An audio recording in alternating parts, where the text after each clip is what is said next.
Anyway, there's no way to get that block just yet. You need the light arrows for it, which you actually get surprisingly quickly. Well, not really surprisingly quickly considering how long the dungeon is. They're like the halfway point like everything else is, or every other dungeon treasure is approximately, but I don't know why. I was just expecting this to be a lot harder because I remembered how confusing it was as I was a kid, and it was the only dungeon I couldn't find all the stray fairies in. Following a guide religiously, of course. I think I was just too lazy to go back and uninvert it again, but ironically, or I don't know, I've abused the word ironic so much I'm not sure if I ever use it right anymore, but for whatever it's worth, this was the only dungeon besides Woodfall I was able to find all the fairies in absolutely by myself. And this stupid room has these dumb, what were they called? Bows respawn infinitely, and it pisses me off so much. Anyway, all of these sun switches just burn up except, like, one of the ones on the side. I don't remember which one exactly, but I can narrow it down because I know it was... I think it was this one or the one mirrored it. Okay, yeah, well, I am good at remembering. And I don't think you enter this room again when it's inverted. If you do, it's very uneventful. Yeah, maybe you do, I can't even remember. Again, to people watching this for the first time, that whole inverted business will probably be a little confusing. Don't mind me, and dang it, that was not long enough, except for the frigging infinitely respawning black bows that are being my way all the time. Anyway, another stray fairies in here. IRC and IRC. I feel like I should have more than 2 by now. That's distressing. Oh well, I mean, no matter what, I'm gonna have to re-invert it, so if I can just get all the ones when it's inverted, I won't really waste too much time on this. I'm definitely gonna get them all because the reward is pretty pro, even if it's not overwhelmingly necessary. I think I've already mentioned it before, but I'm not going to anymore in case you have a short memory, so you can enjoy the suspense. Anyway, Negeron, and apparently these guys just are tucked up in the fetal position and have legs. I swear it looked like they had muzzles, but anyway, I've gone from being unnerved by them to finding them absolutely adorable over the last couple days, which is pretty natural for weird things like this. They're pretty much my favorite enemy in the entire series now. They're just so great. Look at them with their beady eyes, they're squinty, and they're just rolling around imitating Gorons. They're so great. And see, I tried to kill it and it wouldn't even let me because it is the best.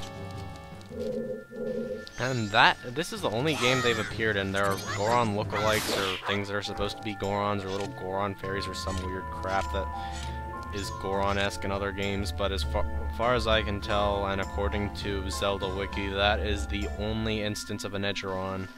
Anyway, I'm just gonna do this as long as I can without the stupid black bow messing me up. Okay, this is not going well. Why do I keep... I swear this gave me no trouble at all in my practice run. You sure I'm not some kind of monkey? Oh, you be as crock as they come, Donkey Croc! Here, seize for yourself!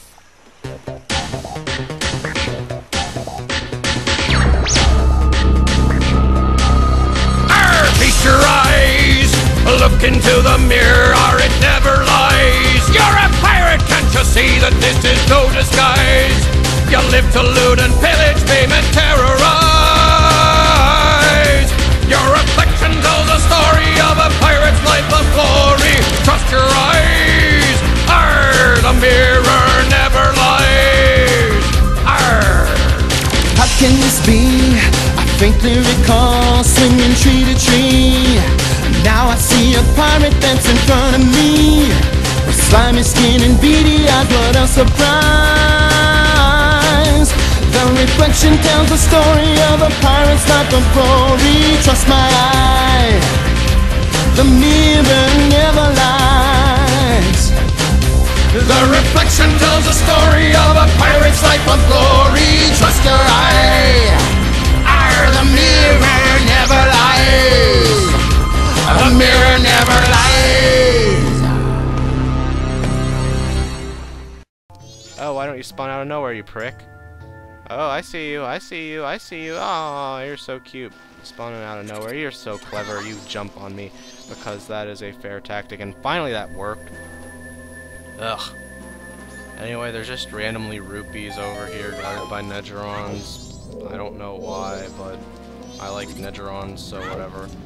And are Biodeku Babas in any other game too, or is this like game just notorious for having literally the best Zelda enemies in the world? I mean, both of these guys just showed up out of nowhere, and I'm saying like, oh wow, these are a lot more inspired and interesting than every other Zelda enemy in a Zelda game I've ever seen. I don't know, this game is excellent. Well, maybe they just make up for the bows for being the most boring thing ever.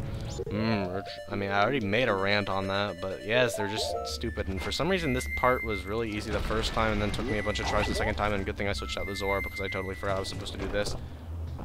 Yes, this is an awful puzzle, but maybe it'll be a little easier in the daytime, because I was doing this at night for some reason.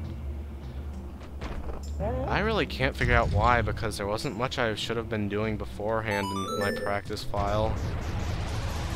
Anyway, yeah, you need to get over this away in the very strict time limit before that fire shows up. And although the Goron doesn't one-hit KO from fire like the Deku, which is really totally irrelevant considering I don't think the Deku would be too happy in lava either.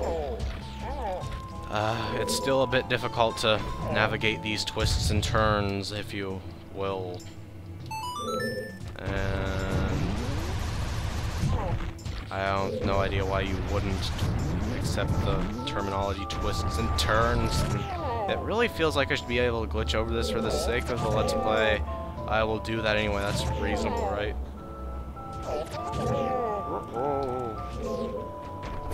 Can I go on and jump over it?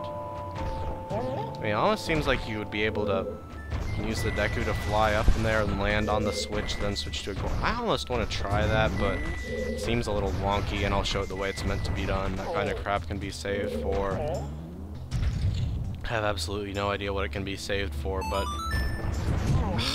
yeah, like that there, that just screwed me up. I'm not going to be able to make this. And then, yeah, watch me make it perfectly. Or as perfect as I can, and luckily that is not on a timer. I would have just, like, given up on the Let's Play and said, okay, it's 99.9% now. And I would not like to do that. It's interesting how the transformations don't scream between transformations.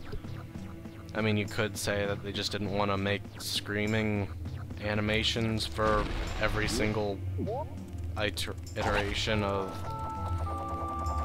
Transformation A from Transformation B. Anyway, there's no reason to jump on here, but there's no reason not to, and I need some money for the heart piece. Oh, and well, actually, never mind, there is a reason to jump over here, because there's a stray fairy. This is a win-win situation here.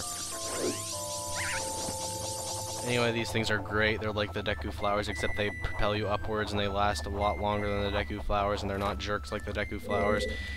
And I love them. And I don't love that quite as much. And it didn't... yeah, it sent me back to the start of the room. Acceptable, acceptable. If this doesn't give me more than like 2 or 3 troubles, I won't bitch about it.